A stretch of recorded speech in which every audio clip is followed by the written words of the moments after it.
વતનના વિકાસ અને જન કલ્યાણ માટે મહત્વપૂર્ણ યોગદાન આપનાર બે મહાનુભાવોનું સન્માન સમારંભ યોજાયો હતો.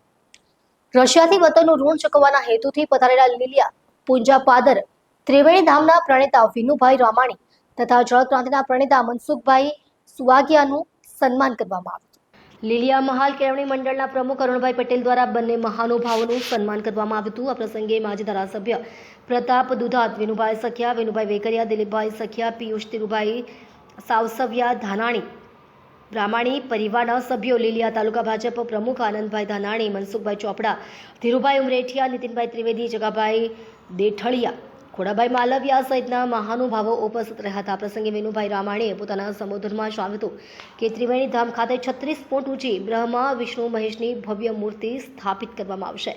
વોકિંગ ટ્રેક પર વિવિધ પ્રકારના માર્બલની 138 મૂર્તિઓ મૂકવામાં આવશે. ઉપરાંત ક્રિકેટ સ્ટેડિયમ, જીમ, 1 લાખ વૃક્ષોનું વાવેતર, બિઝનેસ પાર્ક, હોસ્પિટલ બનાવવામાં આવશે જેમાં વિનામૂલ્યે સારવાર મળશે સહિતની વિવિધ સુવિધાઓ વિકસાવવાનો સંકલ્પ છે. તેમણે જણાવ્યું હતું કે ત્રિવેણી ધામનું કાર્ય પૂર્ણ થતાં લીલિયા પૂંજા પાદર સહિતના વિસ્તારના લોકોની પાણીની સમસ્યા કાયમી ધોરણે દૂર થશે. સાથે જ ગામડા સુધી ઉદ્યોગો લાવવાના પ્રયાસો પણ કરવામાં આવશે જેથી સ્થાનિક લોકોને રોજગારની નવી અને મોટી તકો મળી શકે.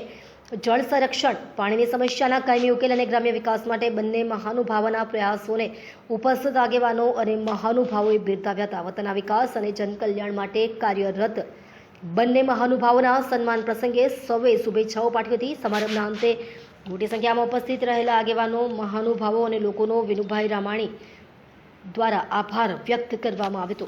રિપોર્ટર અનિલવાળા, લીલિયા મોટા. કાર્ય સાથે સંકળાયેલા મનસુખભાઈ, પ્રતાપભાઈ, પ્રફુલભાઈ, અમારા વિનુભાઈ, જે કંઈ અહીંયા ઉપસ્થિત છે સ્ટેજ ઉપર બધાને મારા કોટી કોટી વંદન.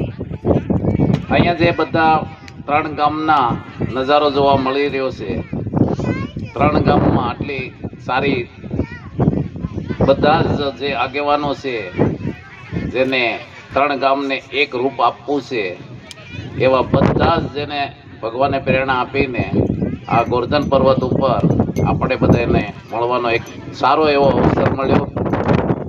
મારા આવવાથી બધાને ઘણો બધો મેં આનંદ જોયો. બધાને હૃદય વાસ્યા મેં તો હરેકને અંદરથી ખુશી છે. તો એ બદલ હું બધાને કોટી કોટી વંદન કરું છું અને હર જીવની ભીતર બેઠેલા પરમાત્માને હું પ્રણામ કરું છું. અહીંયા આજે આપણે 2 પોઈન્ટ વેરી ઇમ્પોર્ટન્ટ છે. થોડું એક આધ્યાત્મિક છે. મેં સવારે મને સ્કૂલમાં ધામત આમંત્રણ આપ્યું હતું અને હું સ્કૂલમાં ગયો હતો તો મેં થોડી ઘણી રૂપરેખા ત્યાં આપી છે. અહીંયા થોડી ઘણી તમને 3 ગામ વચ્ચે 3 ગામના વ્યક્તિઓ ભેગા થયા છે તો એ રૂપરેખા ફરીથી મારે દોહરાવી પડશે. જેણે સાંભળી છે ક્ષમા કરજો.